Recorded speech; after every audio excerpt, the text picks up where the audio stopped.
Dobrodošli, spoštovano občestvo.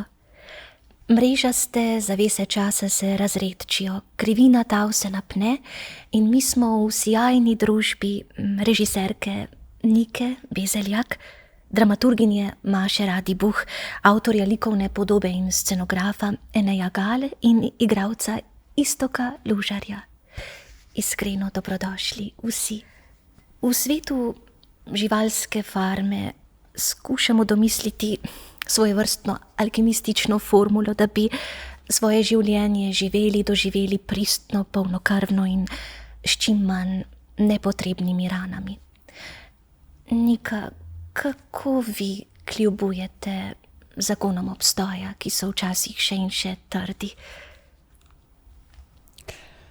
Z vztrajanjem, včasih tudi strmo. V enih stvareh sem se absolutno vdala, v nekaterih pa se mi zdi, da skozi vsakdanje situacije ni dovolj deklamirati svojih načel, jih razglašati kot neke postavke, ampak jih res živeti. In to mislim, da je kar težko.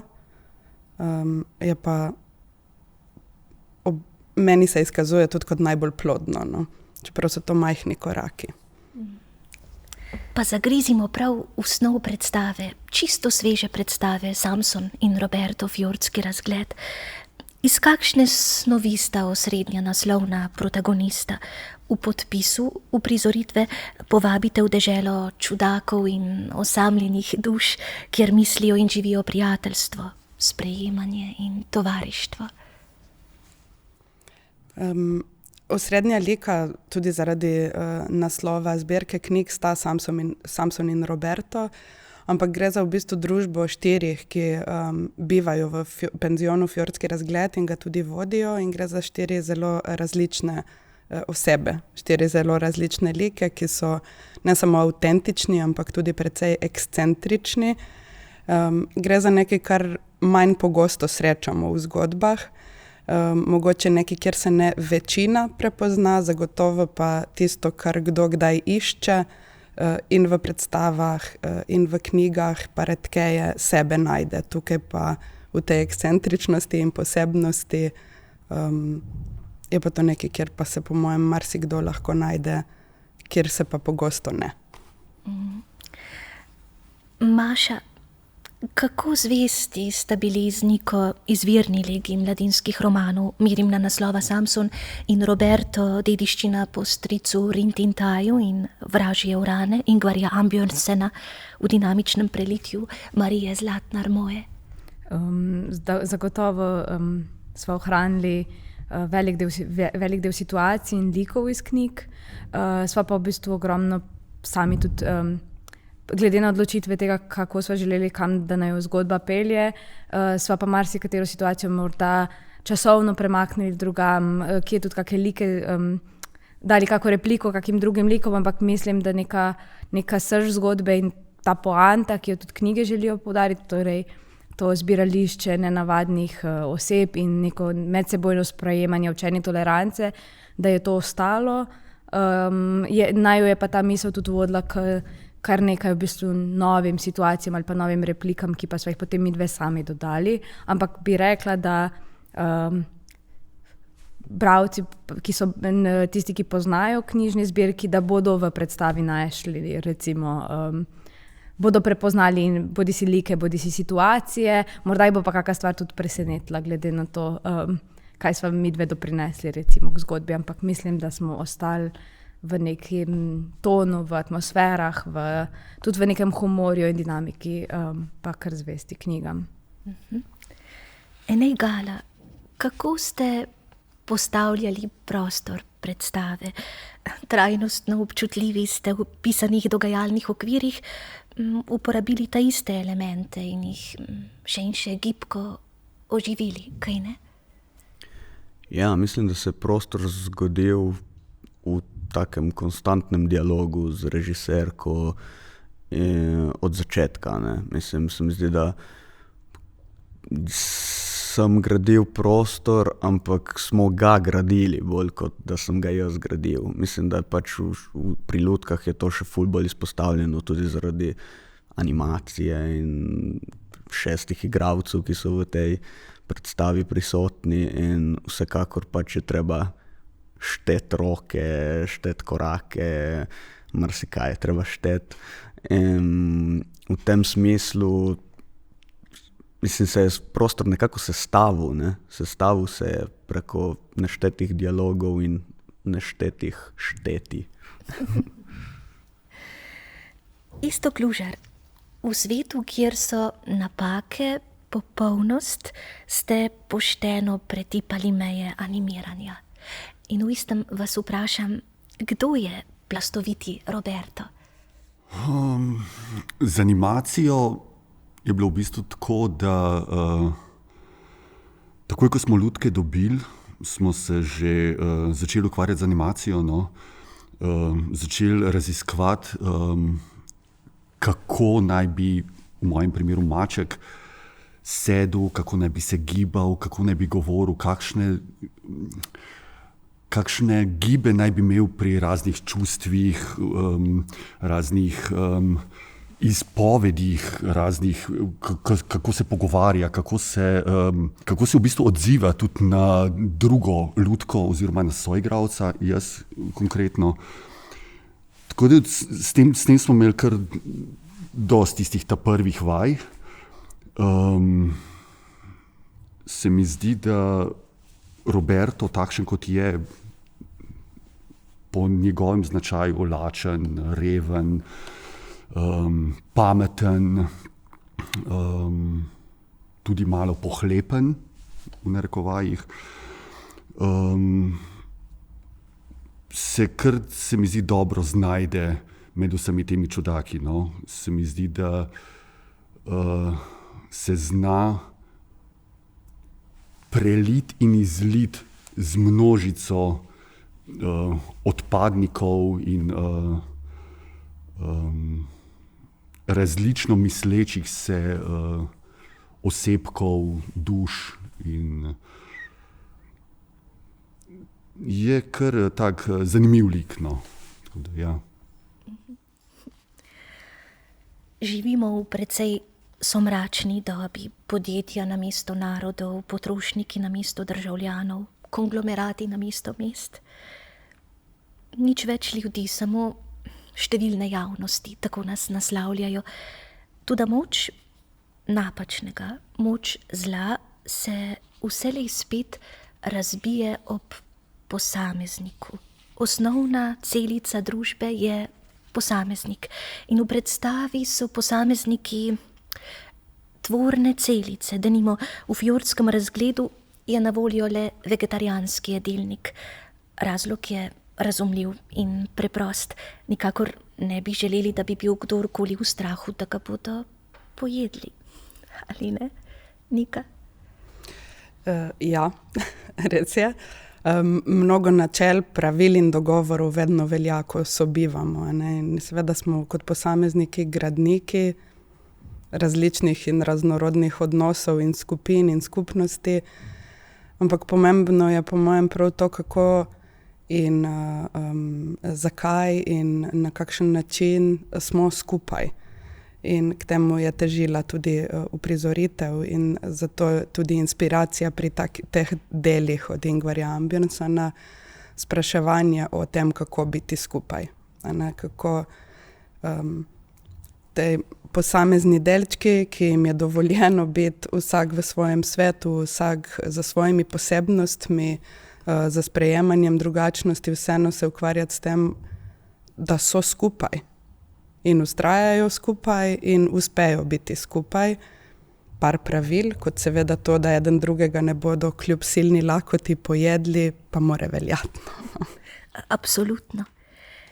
Iskreno navdušujoče je, da med zasedbo ne bomo niti v sledovih zapazili roganja nenavadnim lastnostim slehernika, torej slehernega izmed njih. Pravzaprav junaki živijo povsem egalitarno družbo. Vsi drugačni, vsi enakopravni. Se motim, Maša? Ne, res je. Mislim, da je to tudi eno izmed vodil predstave, ki se nam je zdelo pomembno poudariti. In morda prav v navezavi v tem, kar je rekla že Nika, je prav to, da v bistvu kako smo lahko vsi egalitarni, tudi v tem, če smo si zelo različni. No. Se mi zdi, da se nam je to zdaj pomembno poudariti in zato je tudi marsikje v zgodbi tudi vnašamo neke like, ki na podlagi nekih situacij izpostavljajo oziroma preizkušajo to sprejemanje in egalitarnost. Prideta tako recimo Oslič Helge, pride v hotel in je v resnici vzamemo to situacijo, da pokažemo, kako tudi v bistvu, kako se lahko skupnost potrudi, da sprejme tudi nekoga, ki morda na prvi pogled mu ni tako lahko, da se bi pridružil tej skupnosti, no, ali pa da bi prišel v goste. In se mi zdi, da je to nekaj, kar je zelo pomembno za našo zgodbo. In kar je tudi, jaz mislim, da je zelo pomembno, da izhaja iz tudi nekega najinega prepričanja tega, kaj bi želeli pokazati na odru. In tudi to mladim gledalcem nekako pokazati take situacije, da je to možno. Ja. Današnji denar najbogateje nagradi prav tisto ravnanje, ki dosledno uničuje svet. Ni čudno, da se mu veliko ljudi želi odreči. Saj ga imajo za umazanega ali profanega. Kako s to zasužnjujočo družbeno iznajdbo rokujejo junaki avtorske postavitve? Na loku družbenega sloja, denarja in revščine izgradite še kako pomembne poante. Mislim, da predstavimo zagotovo denar kot sredstvo in realnost, v kateri živimo. Neke stvari, ki so predstavljene tudi, mislim, da zelo eksplicitno za mlado gledalstvo, kot nekaj, s čimer imamo opravka. Ne? Ni nekaj, kar predstava zanika. Ponuja in izpostavlja pa tudi druge mogoče oblike izmenjave ali pa razmišljanja o valutah, ki niso vedno v vrednosti, da če si reven, je obratno nasprotje samo bogatstvo v smislu denarja. Vseeno zgodba, ki jo spremljamo prav najbolj izpostavljeno od Samsona in Roberto, ona dva od samote prideta tudi do neke skupine in do družbe in do neke družine v resnici, do take skupnosti. Torej ne gresta samo od revščine do nekega imetja. Tudi to imetje nikoli čisto zares jeziček ne prestopi do bogatstva. Je vedno ena taka ambivalenca, ali denar pride, ker sta zadolžena, ga morata porabiti. Denar pride, pa spregovorimo o davkih, ko bo spet nekam šel. Denar pride, pa potem vir denarja odide. Je ves čas, nekako se mi zdi, se pravim, tudi neko realno soočenje s tem, kako tudi sicer to poteka. Tudi osebno ne gre za zanikanje tega kot valute, od katerega smo vsi odvisni, je pač ponujanje različnih možnosti vrednotenja stvari, ne samo skozi tono.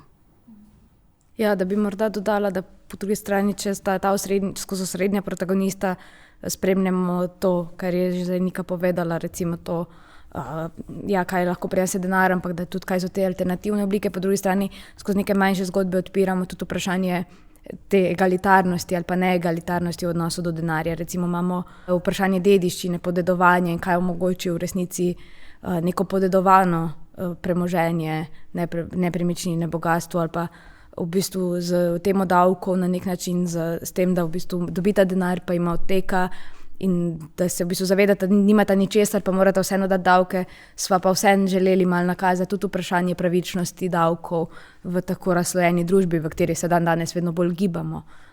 In zdaj, kdo ima, kaj to pomeni, če imamo več, manj in kakšna pač bi bila neka pravična mogoče, ali živimo v neki pravični razdelitvi. No. Se mi zdi, da je to tudi nekaj, kar je morda bolj subtilno nakazano v predstavi, morda celo da bo bolj zaigralo za starejše, ne nujno za otroke, ampak je ta misel bila nekaj, kar naj jo je spremljalo tekom snovanja priredbe, no, da v bistvu si želimo odpirati tudi te neke teme družbene nepravičnosti ali pa neenakosti na področju financ in denarja. No.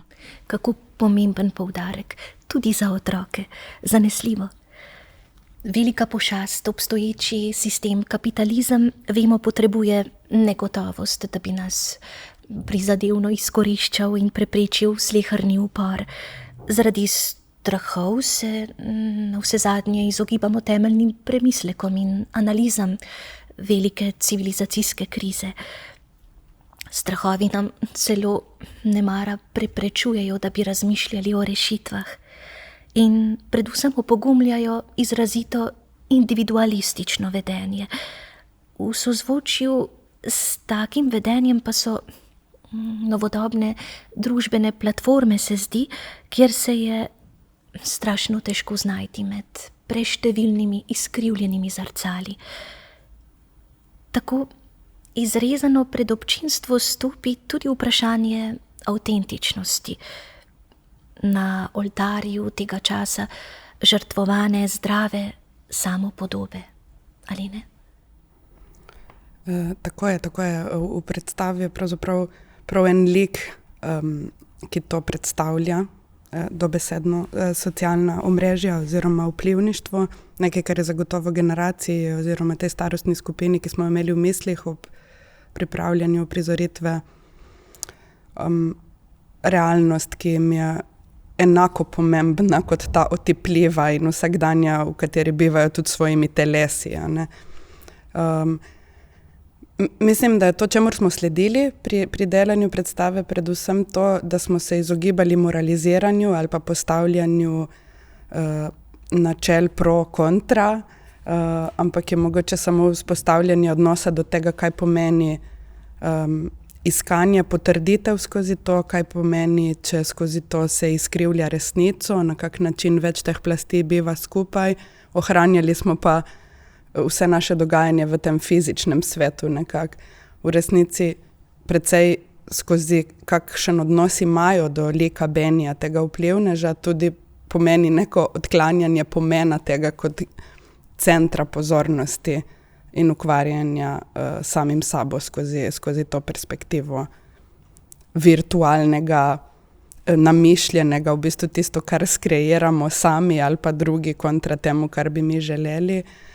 Ampak jaz res mislim, da smo predvsem se izogibali obsojanju ali pa dajanju nalepke temu in da je to pomembno. No. Nismo otrokom žugali skozi to, jih opominjali na to. Izkoristili smo pač duh časa, ne, v tem smislu. No. To. Lutke, kot ste jih domislili, Enej, z igralci, animatorji vred majajo jambor odrske čarovnije, iluzije. Začasno lahko ugasnejo, obvisijo, naprimer. Ja, to je ena stvar, ki mi je meni vedno najbolj fascinantna v bistvu pri lutkah. Mislim, lih to, ne, da se izpostavi trik in magija zaradi tega ne presahne na nek način. Pač ta paradoks mi je zelo všeč in ga nekako vedno citiram ali uporabljam tudi v drugih delih, ki se ne direkt povezujejo z lutkovnim gledališčem, ampak bolj pač recimo z neko sodobno umetnostjo. Mislim, to je en tak vir inspiracije zame, pač, da dejansko pač uporabiš neke objekte in se te aktivirajo in deaktivirajo in zaradi tega se ta neka splošna magija oziroma neka iluzija zgubi, ampak ne zares vedno. Mislim, jo v bistvu še poudari na nek način lih zaradi odsotnosti. Ne?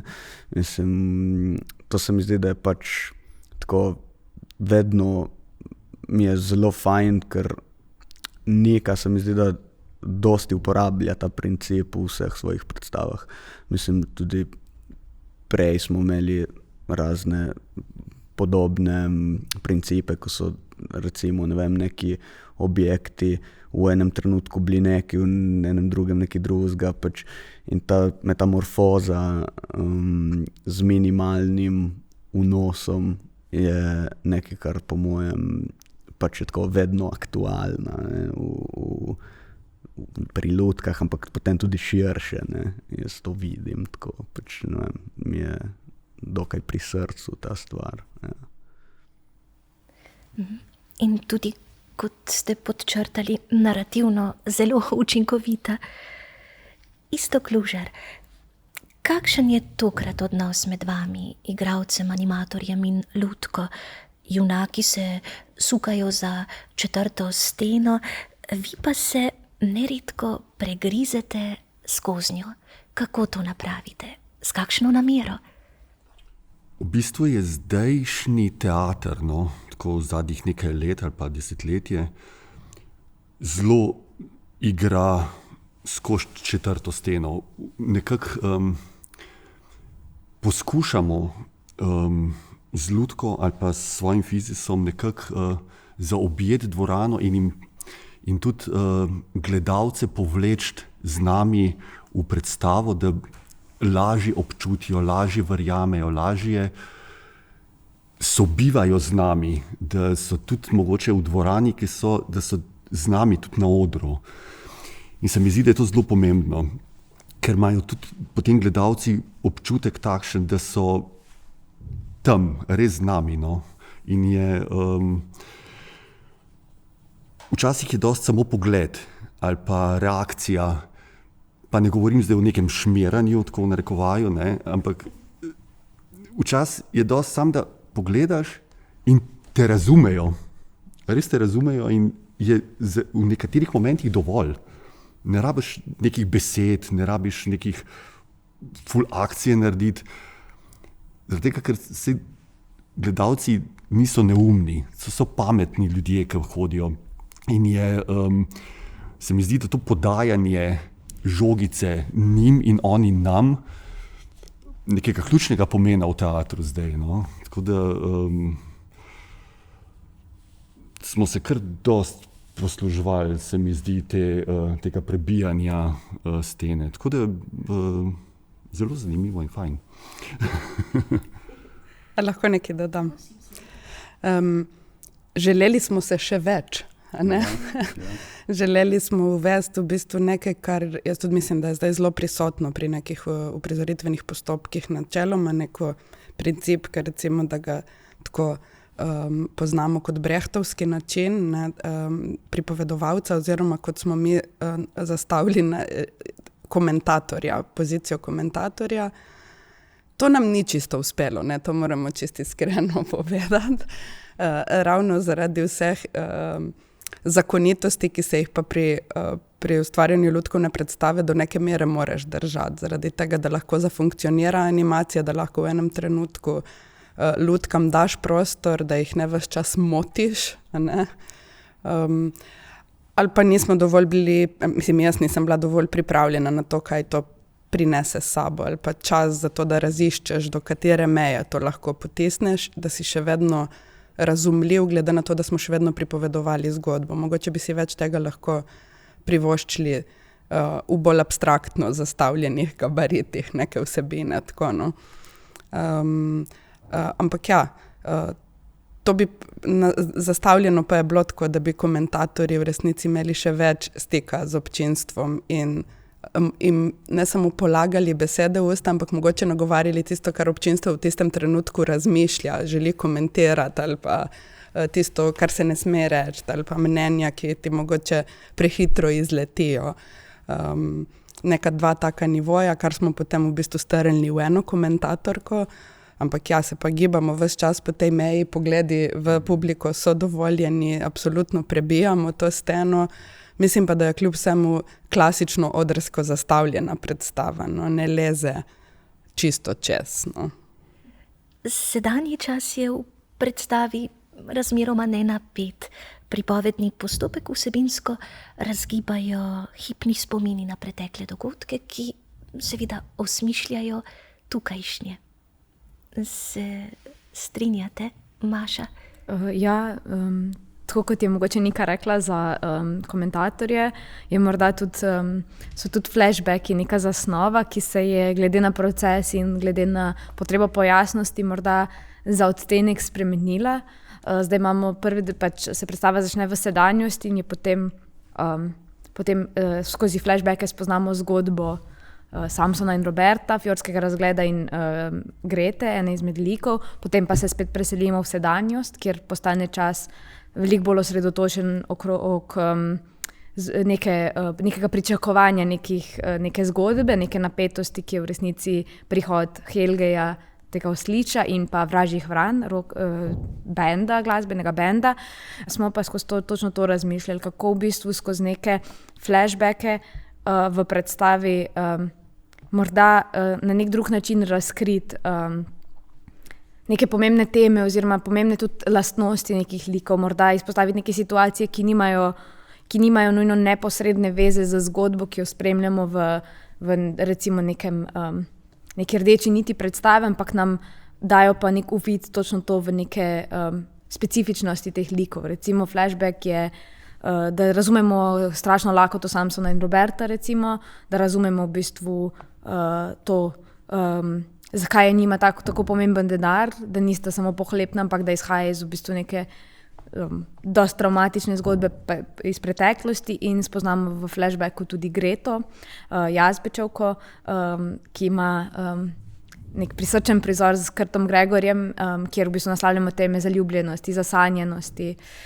In bi rekla, da gre tudi za nek postopek čist časovni ali pa dramaturški, ki je za to starost recimo že lahko zelo privlačen, so že sposobni tudi dojemati te časovne preskoke in hkrati se mi zdi, da to pa vsaj po mojem mnenju zelo na nek način tudi razgiba gledalčevo spremljanje predstave, ga mogoče malo izzove, hkrati neke stvari podloži, da niso tako enoplastne, ampak v bistvu postanejo neka medigra med spomini in sedanjostjo in tudi omogočijo mogoče neke kompleksnosti, da se prikažejo, no, ki se nam potem nalagajo tekom predstave zaradi tega, ker smo imeli te spomine, ki jih imamo v sebi, ker smo jih spoznali skozi prvi del predstave.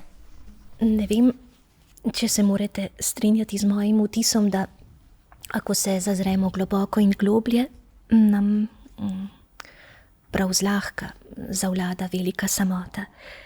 In vendar, protagonisti se zaljubijo, tudi prvič, nežno in sočutno izrišete sramežljivo približevanje, ki je nekaj nedotakljivega, skorajda svetega.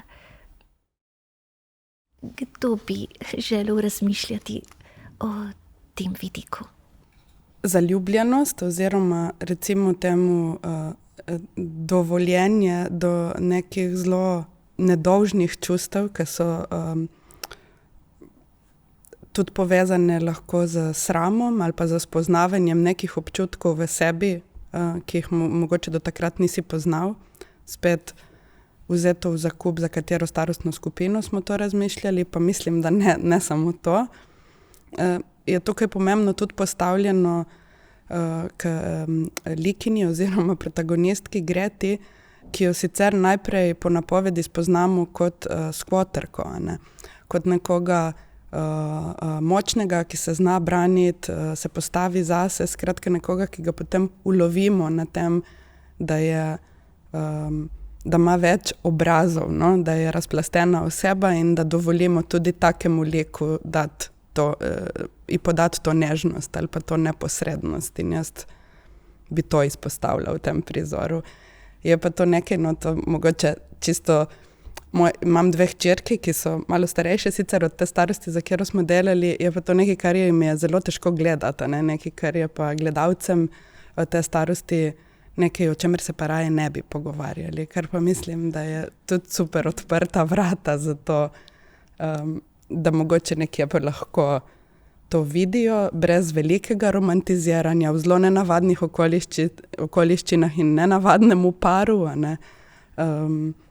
da lahko javno zavrnejo, pa potem nesejo s sabo, pa pač mogoče tudi sebi dovolijo vse te občutke, pa ali ne gre to za zaljubljenost do drugega človeka ali za te nežne in fine občutke, ko jih imamo, ne vem, jaz lahko tudi ob poslušanju neke glasbe ali pa, kako se reče, tudi do nekih guilty pleasurejev ali pa pač ob nekih teh navdušenih, ki jih mogoče tudi kot odrasla oseba potem težje si jih dovoliš. Tako da mene taki prizori vedno navdihujejo in navdušujejo, sploh če niso preveč okrancljani in odsvetličeni. No? In to je bilo tudi tukaj namen, da ne bi bili preveč pocukrani, no? Da ne bi bilo to preveč pocukrano. Čudovito, hvala tudi za ta žarek. Človek ne more ali še bolje ne sme biti ravnodušen do časa, v katerem živi, do svoje družbe. Kako pa se v prostor in čas umeščate z morebitno državljansko nepokorščino? Se vam zgodi, da vzrojite rekoč, ne bom del množice, ki miži? Iztok, Enej. Mislim, se mi zdi, da smo že v poklicu, kjer smo, nikoli ne smemo biti tiho in moramo vedno opozarjati na stvari, ki se nam ne zdijo prav in pravične in se mi zdi, da smo nek glas, ki lahko poda in seže nekam dlje. No? In tudi sam nisem zelo tih človek, se mi zdi, da se kar dosti oglašam. No? Hura! Ja. Na čim več takih. Ja, na čim več takšnih. Ja. Se mi zdi, da to dela družbo zanimivo in se mi zdi, da bomo le tako šli v pravo smer, no? Da si odpiramo možnosti, da si pustimo dihati. No? Tako da, ja. Ja, jaz bi se kar strinjal. Mislim, tudi moj poklic je v bistvu precej. Na nek način se boriš za neko svobodo, in ki pa postane precej prekarna ves čas, je na neki tanki nitki, ampak mogoče lih ta borba za to neko, da vsaka stvar, za katero si pa res vzameš čas in kateri se posvetiš, da ima potem to neko težo in glas, ki si ga zasluži, oziroma pač da že s tem svojim delom nisi tiho na nek način. Lahko še jaz nekaj? Meni se zdi, da je državljansko pokorščino nujno vaditi, ker kljub temu, da želiš biti tvoren v neki skupnosti, kar tudi država je, in če jaz kot državljanka jo tvorim, no, ne bi sesuvala svoje države, ne bi pa slepo kar verjela, da ima vedno najboljše gabarite in okoliščine. Tako da včasih se mi zdi, da že če kdaj gremo čez rdečo luč, vadimo. No? Tako, to. Jaz grem kar precej krat. Lutke in knjige utegnejo biti zelo povezane. Tudi intravenozno v tem primeru je bila literarna predloga, navdih, izhodišče. Pa me zanima, kakšne knjige z nujo obstopijo vaše oči. So to knjige, ki umevajo upor, morda sočutje, so šegave, brezumno, duhovite. In ali bi mogli reči, da obstaja povezovalna motivna nitka, ki vas v bralskem okusu razgalja, saj veste, to, kar bereš, to si. Ja, v bistvu zdaj, odkar sem v Londonu, dosti berem, ker sem dosti na teh javnih prevozih, in potem kaj češ drugega delati kot brat. Kažem, ja, meni, mislim, ko sem prebral to vprašanje, mi je prvo prišlo, zdaj ravno berem, no, pa je tak, mislim, v bistvu je kar nek evergreen, Paulo Freire, pedagogika zatiranih, se mi zdi, da se tako lepo poda na celotno to družbo čudakov in tako naprej, o vsem temu, kar govorimo. In pač tudi knjiga, ki je nekako nek tak temelj takega razmišljanja. Ampak, no, istočasno pa mogoče tudi, pač se lahko to res nima dosti veze, ampak Viljevo, Luke Bekavaca.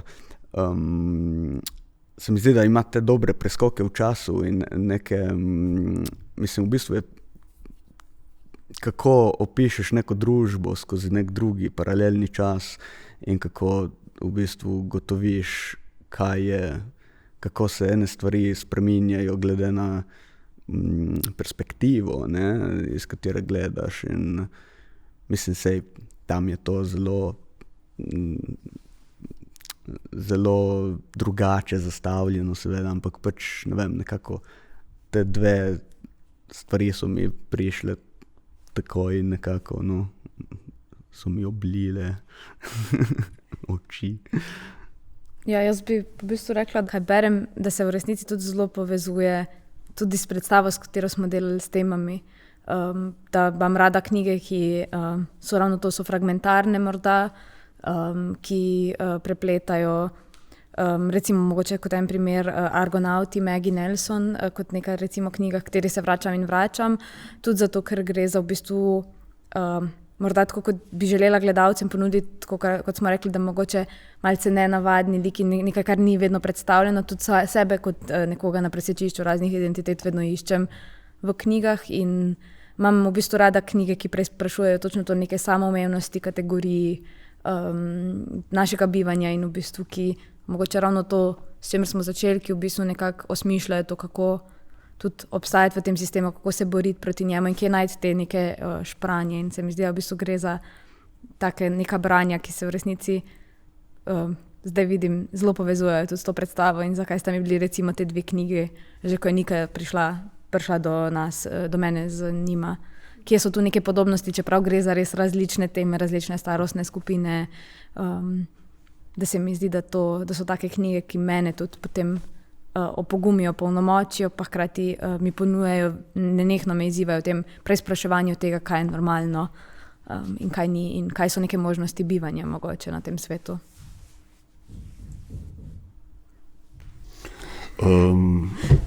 Jaz se pa zelo navdušujem zadnje čase, zdaj 2-3 leta nad Kingom. Mi je zelo ljub, no. Nasplošno imam pa zelo rad takšne bolj fantazijske, znanstveno-fantastične knjige, ker mi malo me spravi nek drug svet, no. Tako kot me lutkovno gledališče in predstave, lutke me potisnejo nekam drugam, tako me tudi knjige, da na nek način tudi malo pozabiš ta vsak dan in se preseliš v nek drug svet, nek drug idealen v narekovajih. Seveda so neke vzporednice vedno narejene, ampak se mi zdi, da ti vedno misel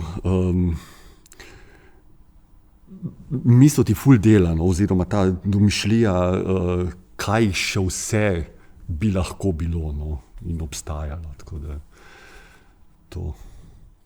Nerada vlečem vzporednice in res sem v izvajanju kar objestna malce že, pa vseeno, v Mumin dolu je vse prav, tudi kadar je vse narobe.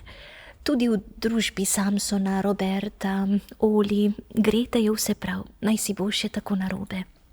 Če to ni navdušujoče in razbremenjujoče, bi morda, če bi se želeli pripeti na pravkar ponujeno nitko, lahko zarisali.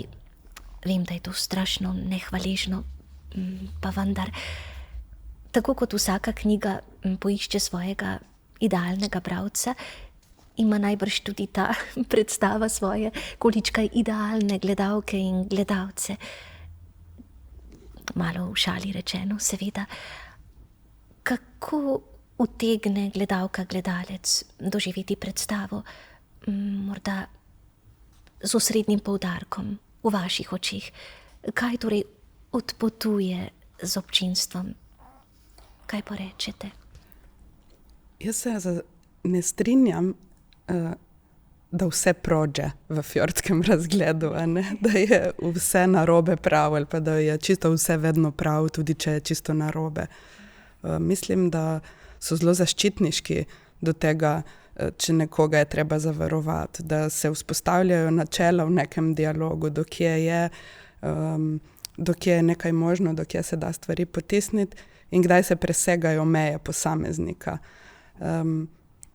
In recimo Enej, ko sva prvič govorila o predstavi oziroma potem, ko je prebral knjige, rekel, ampak kaj je poanta? Ker dejansko ni direktnega nauka basni. No? mislim, da je treba opazovati, kako oni med sabo bivajo in kako presmučajo, da ni, ne samo, da ni linearno, tudi ni rastoče poti stopnišča v predstavi, kjer prideš potem na vrh ali na neko platformo, ampak gre za dogodke, kjer se mogoče spretno izogibajo nekim kvarnim stvarem, ravno zato, kar se tukaj ustvarja kot to spoštovanje tega sobivanja in dovoljenje biti to, kar si. Tako da to. Pač ful je to Sartre, ne, pač odgovornost, za neko svobodo pride vedno odgovornost in se mi zdi, da se dosti potem zgradi na temu, ne, da vsaka akcija terja neko reakcijo in se potem skozi to učijo tudi sami, ne, na nek način. Vemo, Nika, da vi držite dirigentsko paličico in kot režiserka imate zanesljivo veliki klicaj pripravljen prav ob robu našega pogovora. Jaz rada in sprejemam odgovornost za te zaključne odločitve ali pa prve zamahe s to paličico. Težje mi je v kakšni drugi vlogi, ampak res rada delam kolektivno in gledališče res razumem na tak način, da ga delamo skupaj. In moram reči, da je tokrat to predstavo z vsemi uprizoritvenimi odločitvami in velikostjo ekipe na odru in pod odrom mi bilo kar izziv krmariti. Čisto v tem smislu, da sem res puščala veliko prepiha v vse ideje, v premišljevanje vseh kosov sestavljanke, ki so se skupaj sestavljali. Tako da bi se res tu zahvalila ekipi, ki je bila velika in inspirativna in profesionalna in res navdihujoča in je bilo krasno delati. Ful naporno, ampak meni res lepo. Hvala tudi za to. Jaz se vsem cenjenim sogovorcem, dvima sogovorkama in dvima sogovorcema iz srca zahvalim. Spoštovano občestvo, z nami so bili režiserka Nika Bezeljak, dramaturginja Maša Radibuh, odgovoren za likovno podobo, scenograf Enej Gala in igralec, animator Iztok Lužar. Hvala, ker ste bili z nami. Bodite nezaslišano lepo in dobrodošli spet prihodnjič. Vselej tako.